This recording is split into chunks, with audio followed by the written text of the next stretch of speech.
네, 독립운동가이면서 또 기독교 운동가였던 함석헌 선생이라는 분이 계십니다. 민중 운동을 하신 분인데 개신교에 속해 처음엔 장로교 출신이지만 세례도 받았지만 나중에는 사실 무교의 주의로 흘러서 퀘이커 교도와 같은 그러한 신앙의 색깔을 가졌던 분입니다. 어쨌든 제가 이분의 사상을 다 동의하는 건 아니지만 이분이 하신 말씀 중에 굉장히 울림이 있는 말씀이 있어서 하나 인용하겠습니다. 뭐냐면 하나됨에 대한 이야기예요. 자, 사랑은 하나됨이다. 둘이면서 하나됨이다. 둘이면서 둘인 줄을 모를 뿐 아니라 하나면서 하나인 줄을 모를 만큼 하나여야 사랑이다. 이런 말을 했어요. 여러분 어떻습니까? 둘이면서 둘인 줄 모르고 하나면서 하나인 줄 모를 만큼 하나가 되어야 그게 사랑이다. 이렇게 얘기했어요. 예, 함석헌 선생 1901년도에 태어나서 89년도에 89세로 돌아가셨거든요. 근데 참 그분에 대한 평가가 다 다르지만 이 개신교 안에서도 민중신학을 가지신 분은 굉장히 존경하고 따르지만 아주 전통적인 신학 위에 서 있는 저 같은 사람은 조금 다른 생각을 갖고 있기도 합니다. 어쨌든 이분의 이 말 중에 이런 말이 참 우리에게 울림을 주고 있어요. 사자성어로 한다면 어떤 말이 어울릴까요? 혼연일체 정도 안 되겠습니까? 혼연일체, 온전히 하나 되는 거, 혼연일체 되는 거. 예. 그런 게 바로 사랑이다라는 것이에요. 이러한 하나됨은 모든 공동체가 추구하는 방향이고 가치입니다. 여러분, 모든 공동체는 하나됨을 추구합니다. 분열되기를 원하고 나누어지기를 원하는 공동체는 없습니다. 그렇죠? 교회만 그런 게 아니고요. 사회도 그렇고 회사도 그렇고 가정도 그렇고 어떤 기업이랄까 모든 공동체는 다 하나됨을 추구해요. 한 방향으로 가기를 원해요. 모든 구성원들이 똘똘 뭉치기를 원해요. 그래서 시너지를 만들어내기 원해요. 그런데 오늘 우리가 살아가는 이 사회, 이 세상은요, 어떻게 되어 있습니까? 이리 찢기고 저리 찢겨져 있습니다. 완전히 사분오열되어 있습니다. 일단 우리 민족은 약 80년 동안 분단된 채로, 남북으로 분단된 채 우리가 80년이 지나오고 있습니다. 저도 국민학교를 다녔습니다. 초등학교가 아니라 국민학교를 다녔는데, 국민학교를 다닐 때 자주 불렀던 노래가 뭐였습니까? 우리의 소원은 통일이라는 노래였죠. 그거 참 많이 부르고 좋아했었어요. 그리고 통일을 어떻게 하면 이룰 수 있는지 이야기도 하고 토론도 하고 그랬던 것 같은데, 염원하고 그랬던 것 같은데, 오늘날에는 아예 통일 원하지 않는 사람들이 많은 것 같아요. 통일 비용이 너무 부담 많이 되니까 너무 다른 길을 걸어왔기 때문에 과연 이게 잘 될까, 잘 섞일까, 잘 하나가 될까 그런 걱정도 있지만 어떤 경제적인 측면에 있어서도 너무 통일 비용이 많이 부담되니까 그냥 두 국가로, 서로 다르니까 두 국가로 인정하고 살자, 이런 말도 나오는 것이 사실이에요. 근데 여러분, 통일은 반드시 우리가 기도해야 되고 반드시 우리가 이루어야 될 시대적 과업이에요. 헌법에도 그렇게 명시가 되어 있지 않습니까? 여러분, 그런데 통일을 어떤 방식으로 이루느냐가 관건인데, 그러나 여러분 생각해 보면 이 연방제 통일이라고 하는 것을 주장하는 정치권의 일각에서 주장하는 내용이 있는데, 이 연방제 통일은요, 제가 보건대 헌법적으로도 부합하지 않고 우리 기독교 정신에도 맞지 않습니다. 왜냐하면 공산주의 체제를 인정하는 것이기 때문에 그거는 있을 수가 없는 것이죠. 목사님들 가운데도 연방제 통일을 지지하는 분들이 계신 거 보고 깜짝 놀랐습니다. 우리는 어떤 통일을 이루어야 되겠습니까? 복음 안에서 자유통일을 이루어야 되겠죠. 복음 안에서 자유통일. 여러분, 교회가 해야 될 역할이 있어요. 통일에 있어서. 기도만 할 것이 아니라, 기도만 우리가 하고 있으면 되는 것이 아니고, 여러분, 동독과 소독의 통일을 보면 그게 교회가 엄청난 역할을 했어요. 교회가 동소독 간에 가교 역할을 했고, 재정적으로도 독일 교회가 어려운 소독을 도와주었고, 국민들의 통일 염원을 지지하였고, 이런 교회가 앞장서서 했던 역할들이 있었어요. 하나님 은혜로 동독과 소독이 통일됐잖아요. 하나의 나라가 됐지 않습니까? 우리도 한국 교회가 이런 독일 교회가 통일에 있어서 동서독의 통일에 있어서 역할을 감당했던 것처럼 이런 엄청난 의의를 가지는 것처럼 한국 교회가요 이 통일을 포기하면 안 돼요. 일단 기도해야 되고 또 중추적인 역할을 가교 역할을 복음으로 자유통일이 이루어질 수 있도록 기도하고 운동도 하고 또 사회에 영향을 미치고 국민들의 마음을 바꾸고 계몽하고 이렇게 선도하고 이런 부분들이 교회가 감당해야 될 역할입니다. 그런데 이런 남과 북의 분열만 아니라 이 사회는 어떻습니까? 더 안타까운 것은 보수와 진보로 또 좌와 우로 그리고 영남과 호남으로 동과 서로 완전히 또 나누어져 있습니다. 이게 너무 가슴 아픈 일이에요. 가슴 아픈 일이에요. 정치권 한번 보세요. 갈등 봉합한다고 협치를 한다고 그렇게 말은 하지만 정말로 주구장창 마음과 뜻을 다해서 싸우잖아요. 그래서 국민들은 진절머리가 나는 거예요. 진절머리가. 나라가 하나 되면 좋겠는데 국가가 정말 온 국민이 하나로 봉합되면 좋겠는데 이게 안 되니까 매일 정치권은 자기들의 어떤 그런 이권도 있지만 또 어떤 사상과 방향이 다르기 때문에 맨날 싸우는 거 아닙니까? 네. 저는 그들에게 그 정치권에도 사실은 마음의 저변에 하나 되고자 하는 마음이 있다고 저는 믿고 싶어요. 정치인들이 국가 지도자들이 하나됨을 원하지 않는다면 그건 국가의 지도자로 자격이 없는 거죠. 예. 그러나 현실에서는 서로 생각 다르고 사상이 다르고 추구하는 방향이 다르니까 어쩔 수 없이 싸우는 거다 이렇게 믿고 싶어요. 그냥 우리나라가 경제적으로 10대 세계 경제대국이 되었고 또 선진국의 반열에 올랐다고 하지만 정치는 여전히 후진국 수준이다 그런 말을 합니다. 이제는 정말 이제 모든 이런 갈등들을 봉합하고 분열을 매듭을 짓고 분열이 아니라 하나됨으로 봉합으로 협치로 이런 식으로 나아가서 그래야만 국민들의 상처난 마음을 싸매어 줄 수 있지 않겠습니까? 위로할 수 있지 않겠습니까? 치유할 수 있지 않겠습니까? 여러분 이 사회에는 좌도 있고 우도 있어요. 좌파도 있고 우파도 있고 보수도 있고 진보도 있습니다. 가장 마음 아픈 거는 이 영남과 호남이 지역이 나눠져서 지역 갈등, 지역 감정 이런 것들이 너무나 심하다고 하는 것이에요. 수십 년 동안 극복하지 못한 지역 감정의 골이 언제 메워질 수 있을지 정말 기도하면서 간절히 바랄 뿐이에요. 여러분 세상에는 그러나 이런 분열이 있다 할지라도 교회는 그러면 안 되겠죠. 교회가 그러면 과연 희망이 있겠습니까? 교회는 그리스도의 몸이기 때문에 결단코 이파와 저파 나누어질 수 없다는 거예요. 고린도전서가 그걸 잘 말해주고 있잖아요. 심지어는 그리스도파까지 바울파, 게바파, 아볼로파, 그리스도파까지 있었던 고린도 교회 그것을 질책하고 책망하면서 너희가 같은 말, 같은 뜻, 같은 생각 해야 되지 않겠느냐. 너희가 그리스도의 몸임을 성전임을 알지 못하니 왜 그리스도의 몸을 찢느냐라고 하면서 바울이 강하게 책망하잖아요. 여러분 그래서 교회는 좌도 있고 우도 있어요. 보수도 있고 진보도 있어요. 그래서 교회 안에서는 결단코 정치적인 이야기가 나와서는 안 됩니다. 그러면 분열하게 돼요. 나누어지게 돼요.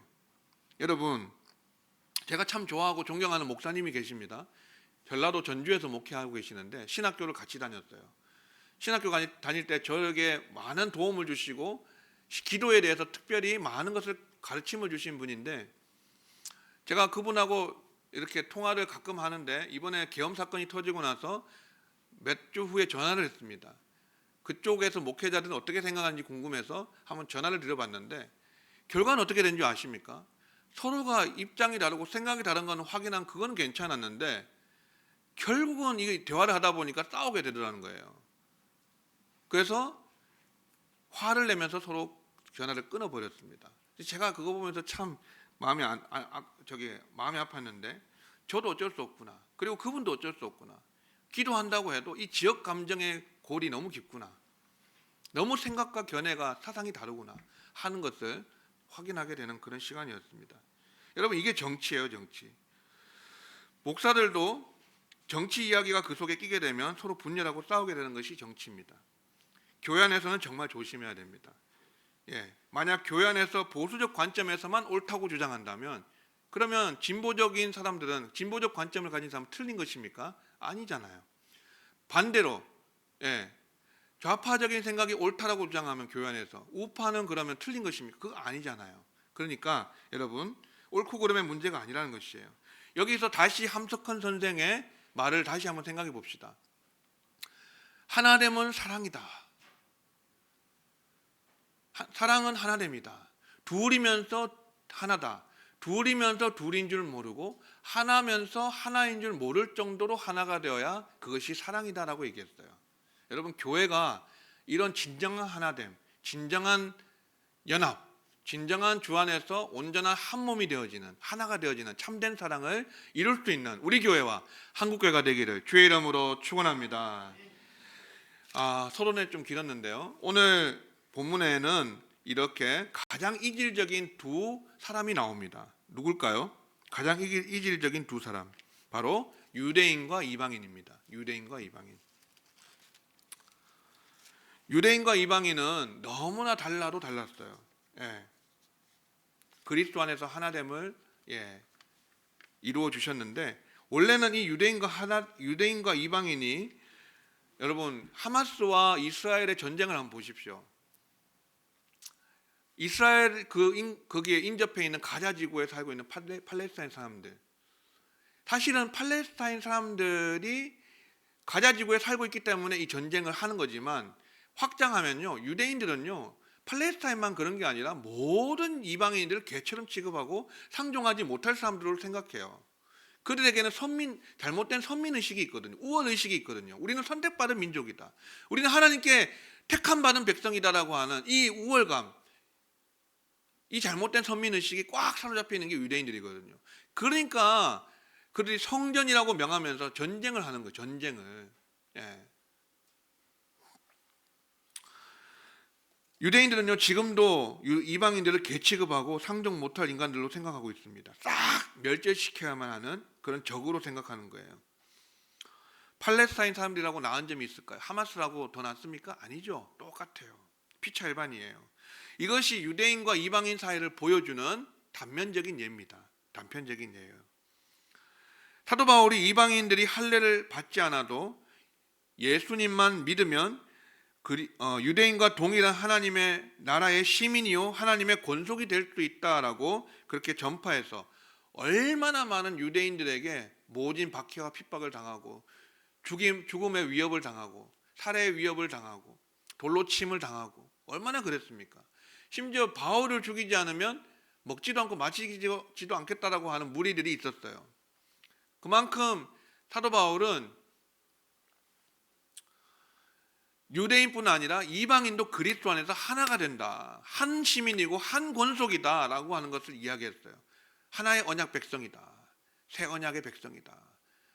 유대인이라고 할지라도 예수 안에 있지 않으면 외인이 되는 것이고, 외인이었던 이방인이라 할지라도 그리스도 안에 들어오면, 믿음을 가지면 하나님의 은혜로 언약의 백성이 된다. 사도 바울은 그것을 얘기했습니다. 그래서 많은 유대인들의 박해를 받았어요. 이런 유대인들의 어떤 그런 교만함, 또 할례와 율법을 중요시하게 생각했던, 그래서 이방인들은 할례 받지 못한 개 같은 존재라고 생각했던 이런 교만과 잘못된 선민의식과 우월감을 하나님께서 복음으로 깨트리신 거예요. 깨트리셨다. 복음으로 깨트리셨다. 이 견고한 진을 복음으로다가 깨트려 버렸어요. 그래서 예수 그리스도께서 자기 육체로 유대인과 이방인 사이에 막힌 담을 허셨다는 것입니다. 막힌 담을 허물어 주셨어요. 이 막힌 담은 하나님과 우리 죄인 인간 사이에 막힌 담이기도 하지만 더 1차적으로는 유대인과 이방인 사이에 막힌 담이에요. 이 막힌 담을 허물어 주셨어요.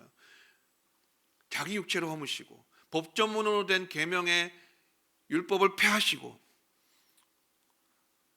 그리고 원수된 것을 십자가로 소멸하시고, 이제 그래서 그리스도 안에서 유대인과 이방인은 모두 하나로 만들어 주셨다는 것입니다. 하나가 되었다.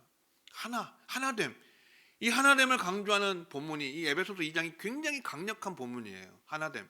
여기 하나가 얼마나 많이 나온지 보세요. 한 몸, 한 성령, 한 세 사람, 하나 계속 하나라고 강조하고 있어요. 에베소서의 교회론은 하나됨의 교회론이에요. 그리스도 안에서 이방인과 유대인은 둘이 아니라 하나다. 다른 본문에 보면은 또 여자와 남자, 스고디아인과 또 그런 자유인, 종과 자유인, 또 모든 사람들이 다 주 안에서 그리스도 안에서 하나다. 남자와 여자, 남녀노소 모두가 다 하나다라는 걸 강조하는 그런 게 바로 성경의 사상이지 않습니까? 예, 그리스도 안에서 하나다. 이거는 우리가 하나님께서 우리에게 주신 은혜라고 할 수 있어요. 사랑하는 성도 여러분, 그리스도 안에 있으면 우리 모두가 한 새 사람이 되는 줄로 믿으시기 바랍니다. 우리는 주 안에서 완전히 새로운 피조물이 되었고 하나의 사람이 되었어요. 여기에 지금 한 40-50명의 성도님이 앉아 계시지만 여러 명이 아니고 두 사람도 아니고 한 사람이라고 말씀하고 있어요. 한 사람. 그리스도의 한 몸이다라고 말씀하고 있어요. 그리스도 한 사람이다. 우리는 그리스도인이잖아요. 그리스도 머리 대신, 교회의 머리 대신 예수 그리스도에 붙어있는 몸된 교회의 지체들이잖아요. 한 몸으로 엮어주셨어요. 하나예요, 하나. 그래서 이제 더 이상 자아와 피아의 구분이 의미가 없습니다. 나누는 것이 의미가 없어요. 그리스도는 가까이 있는 유대인에게나 멀리 있는 이방인에게나 화평, 평화를 전하셨습니다. 샬롬, 진정한 샬롬을 주셨어요. 샬롬, 평안, 에이레네. 샬롬은 히브리어고 에이레네는 헬라어입니다. 똑같은 말인데 평안, 화평, 또 평안 다 같은 말입니다. 우리가 평안하기를 원하고 예수 그리스도께서 부활하신 후에 제자들에게, 두려워 떨고 있는 제자들에게 제일 먼저 오셔서 하신 말씀이 너에게 평강이 있을지어다 그랬어요. 평강이 있을지어다. 주님은 우리에게 평안을 주시는 분이에요. 다툼과 싸움을 일으키시는 분이 아니라 그것을 봉합하고 해결하여서 우리에게 참된 하나됨과 평안을 주시는 분이 바로 우리 예수님인 줄로 믿으시기 바랍니다. 할렐루야. 여러분, 진정한 샬롬은 우리 주님께서 주시는 거예요. 그러면 이제 주 안에서는 그 어떤 원수도, 그 어떤 대적도, 그 어떤 싸움의 대상도, 미움의 대상도, 그 어떤 분열의 나눔의 대상도 없어지는 거예요. 그리스도 안에서는. 근데 우리는 여전히 혹시 교회 안에서 미움의 대상을 남겨두고 있지는 않습니까? 싸움의 대상을 남겨두고 있지는 않습니까? 정치권이 정쟁을 하듯이 교회 안에서도 정쟁의 대상을 남겨두고 있지는 않습니까? 그래서는 안 된다는 거예요. 주 안에서는 하나를 이루어야 된다라는 것입니다. 두 번째, 우리는 하나님의 가족이 되었다는 것입니다. 우리는 이전에 이방인이었고 외인이었잖아요. 그런데 하나님의, 이제는 외인이 아니고 동일한 시민이고 하나님의 권속이라 그랬어요. 권속. 권속이란 말을 한자로 보면요, 돌볼 권자 무리 속자예요. 돌볼 권 무리 속. 그러니까 무슨 뜻이냐면 사전에 찾아보니까 한 집에 거느리고 사는 식구라는 뜻이에요. 식구. 한 가정이다. 영어로 보니까 household, 가정, 집안 이런 뜻이에요. 권속이 한 가정이, 한 가족이다. 하나님의 가족이다. 가족. 하나님의 가족이다라는 것이에요. 여러분, 이 세상에서 하나됨을 가장 잘 느낄 수 있는 공동체가 어디입니까? 가정 아니에요. 가정. 집이잖아요. 우리는 가족을 식구라고 말합니다. 식구가 한자로 보면 음식, 밥식, 그리고 입구자입니다. 그러니까 같이 밥을 먹는 존재가 식구잖아요. 가정 식구잖아요. 그만큼 가까운 사이라는 거예요. 가까운 사이. 밥을 함께 먹는 사이.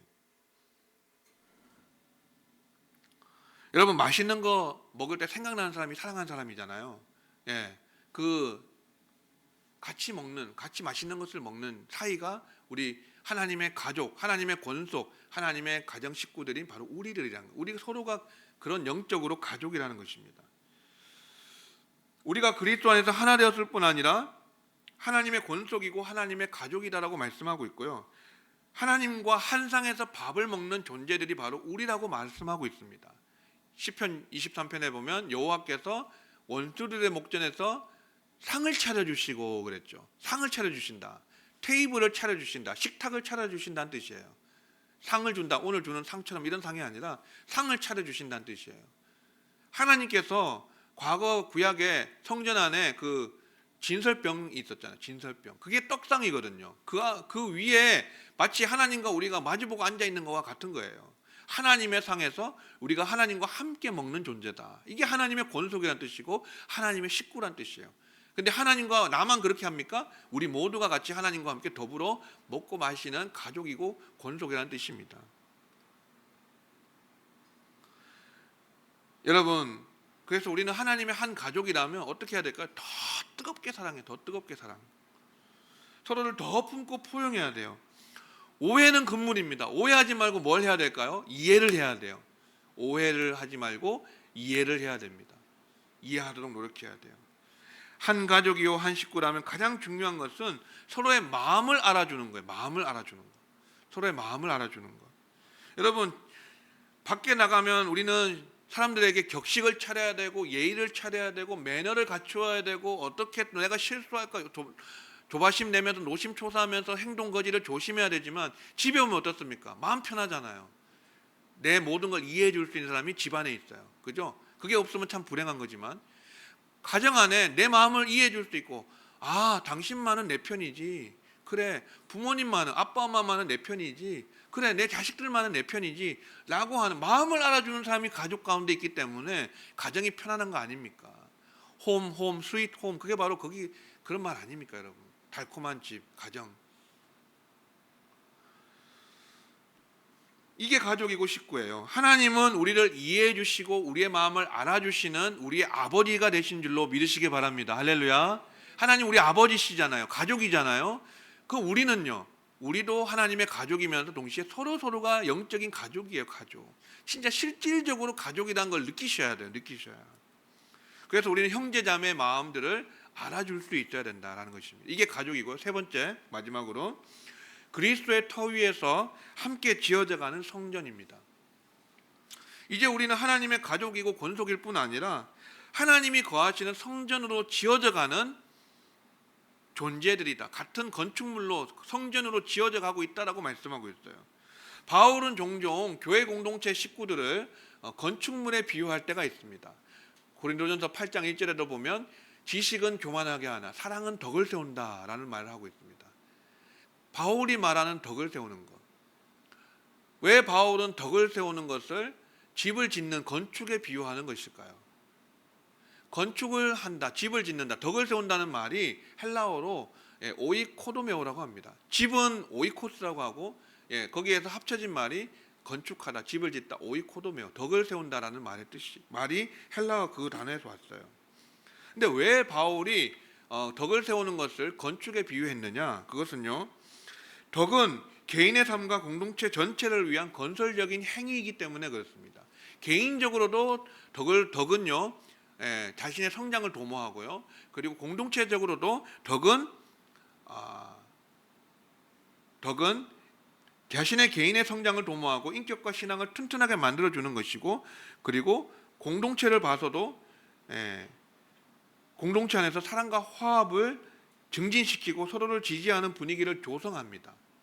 그게 덕이 그런 것이죠. 그래서 이 개인적으로나 공동체적으로나 덕은 건설적인 행위이기 때문에 이렇게 비유한 것이고요. 두 번째는 덕을 세우는 과정이 시간과 노력을 필요로 하는 건축 과정과 같기 때문에 그래요. 비슷하기 때문에 그래요. 그래서 덕을 세우기 위해서는 계획과 준비가 필요하고요. 그리고 꾸준한 노력이 필요하고 그 다음에 협력과 도움이 필요합니다. 마지막으로 덕은 영원한 가치를 지닌 건축물과 같기 때문에 그래요. 시간이 지나도 집은요, 그 가치를 지니고 있습니다. 집은 값이 나갑니다. 그 가치가 있습니다. 건축물로서. 마찬가지로 덕은요, 미래 세대에게 물려줄 소중한 자산이 돼요. 유산이 되어져요. 우리가 덕을 세우면 그것이 미래 세대에게 물려줄 유산이 되는 것입니다. 이러한 이유들로 인해서, 그리고 시간이 지나도 이 덕이라고 하는 것은 가치를 지니고 있습니다. 변하지 않는 가치예요. 그래서 덕은 집을 짓는 건축에 비유하고 있다. 바울이 그렇게 이제 비유를 하고 있는 것입니다. 그러면 우리가 하나님이 거하실 처소, 그러니까 성전으로 함께 지어져 간다라고 했을 때, 함께 지어져 간다. 여기 함께가 추가됐는데 헬라어로 보니까 아까는 오이코도메오라고 했죠. 거기다가 쉰을 붙였어요. 함께. 함께를 뜻하는 헬라어가 쉰이라는 접속사거든요. 접두어거든요.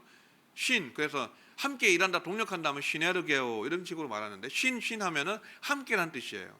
투게더란 뜻이에요.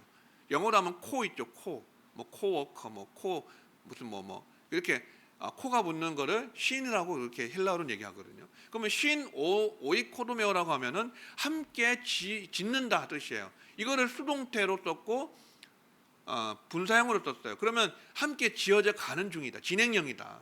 함께 지어져 가는 중이다라는 뜻이에요. 20절에 보시면 여러분, 이 우리의 터가, 우리가 건축물인데 성전으로 지어져 가고 있는데, 함께 지어져 가고 있는데, 우리의 기초와 터가 누굴까요? 예수 그리스도라고 말씀하고 있어요. 예수 그리스도다. 20절에는 우리의 터가 바로 사도들과 선지자들의 터 위에 우리가 세움을 받았다고 하는데, 사도들과 선지자들은 결국엔 예수 그리스도의 가르침을 받고 예수 그리스도를 가리키는 존재들이기 때문에 우리의 터와 기초는, 성전으로 함께 지어져가는 우리의 터와 기초는 바로 궁극적으로는 모퉁이 돌 대신 예수 그리스도라는 것이에요. 예수 그리스도. 예수 그리스도. 이것은요, 바로 교회가 예수님의 몸이기 때문에 머리 대신 예수 그리스도의 명령을 따라서 그분의 뜻을 받들어서 우리가 다양한 지체로 구성되어서 그 지체들이 각각 머리의 명령을 받아서 주님의 뜻을 이루고 덕을 세워가는 그러한 역할을, 교회를 섬기는 역할을 감당한다는 것입니다. 몸으로 비유하자면, 다시 말씀드리지만, 우리는 주님의 몸된 교회의 지체들이고 주님은 그 몸의 머리시기 때문에, 그래서 우리가 머리를 통해서 명령을 받아 온몸이 움직입니다. 머리가 없으면 지체들은 살 수도 없고 움직일 수도 없습니다. 머리가 생명입니다. 그래서 우리가 하나님이 거하실 성전으로 지어져 가고 있는데, 그러면 누구 위에 우리가 뿌리를 내려야 되냐면 바로 예수 그리스도께 뿌리를 내려야 돼요. 교회 공동체는 이게 다른 거예요. 다른 세상의 모든 공동체는 하나됨을 똑같이 추구하지만, 사랑을 추구하지만, 그러나 그 기초가, 터가 예수 그리스도가 아니잖아요. 신앙이 아니잖아요. 성경이 아니잖아요. 예수님이 아니지 않습니까? 우리는 예수님의 터 위에, 기초 위에 세워져 가는 성전이라는 것이, 거룩한 집이라는, 하나님의 집이다. 그래서 우리는 사도들의 전통과 선지자들의 가르침 위에 굳건하게 서 있어야 돼요. 계속 가르침을 받아야 돼요. 계속 설교를 듣고 성경을 읽고 묵상을 하고 기도를 하고 신앙의 단련과 훈련을 받고, 그래야 교회지. 안 그러면 개모임과 뭐가 다르겠습니까, 여러분?